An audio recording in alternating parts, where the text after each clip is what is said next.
What's up, Coda crew? We've made it through a couple weeks of resolutions now, and we're going to start talking about some carbohydrates. My personal favorite. Everyone's favorite. I'm a carb lady. So to make it really, really simple to start off, before we get into the science experiment that I am not allowed to touch because I've ruined several takes of, we are going to say a general rule of thumb: if you're in here for body comp or weight loss, the goal is to eat less carbs than you burn. We're eating less than we burn. If you're here for muscle gain and performance, we're going to eat more carbohydrates than you burn. William will take it away to explain why, and I'm gonna keep my hands to myself. So this was an awesome demonstration that we're stealing from Kevin. Right here in this cup that's full, we've got our liver and our muscles. This is where we store our excess glucose. We store it as glycogen. Around it is going to be our bloodstream, and then we've got our carbohydrate source here. So throughout the day, as you're walking up the stairs, you have use a little bit of carbs of the stored carbs. Then our brain is always kind of running off of carbs, so there's the little sip for like our brain running off of carbs. Your brain's not working that hard. I know it's not.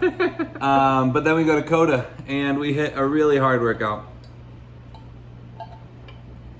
So we use up our stored glycogen there, and so there's a couple ways to refill it, right? So one we talked about last week was gluconeogenesis. So we want you to eat a bunch of protein so that like in a time of need, our body can use that protein to refill this, right? The other one is to just have a carb source, right? So what happens is we try and fill it to there with our carb source, but when we go overboard, we spill some of that excess glucose into our bloodstream.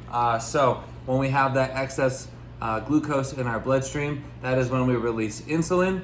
Insulin is a storage hormone, and so that is where you store that excess sugar as fat. So this is your nice fat stores here. Fat. It's even yellow.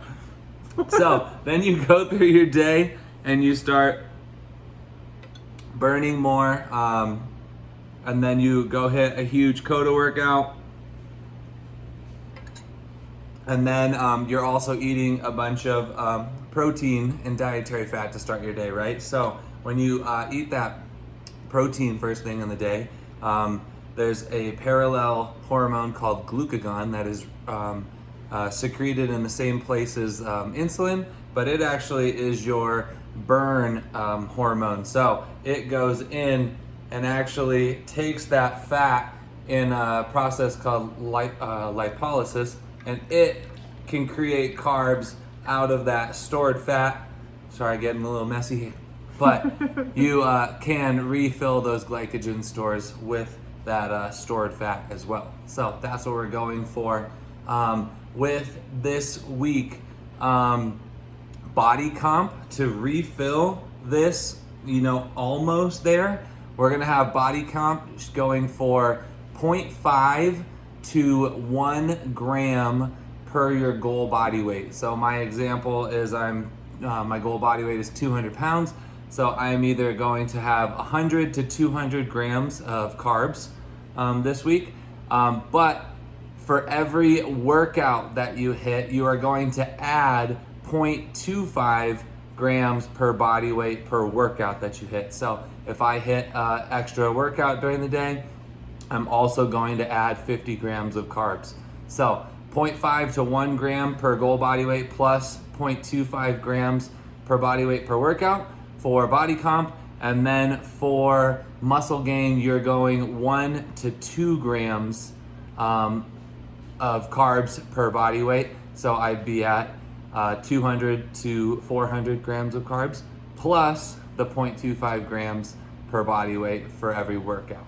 If this didn't make any sense to you, don't worry, we have some more carb info coming at you, but simplified and without the science experiment. Just remember, body comp, eat less carbs than you burn. Muscle gain, eat more than you burn. I also want to throw out a little reminder to people that this is a very compliant greens supplement, and we are not losing a point for this video.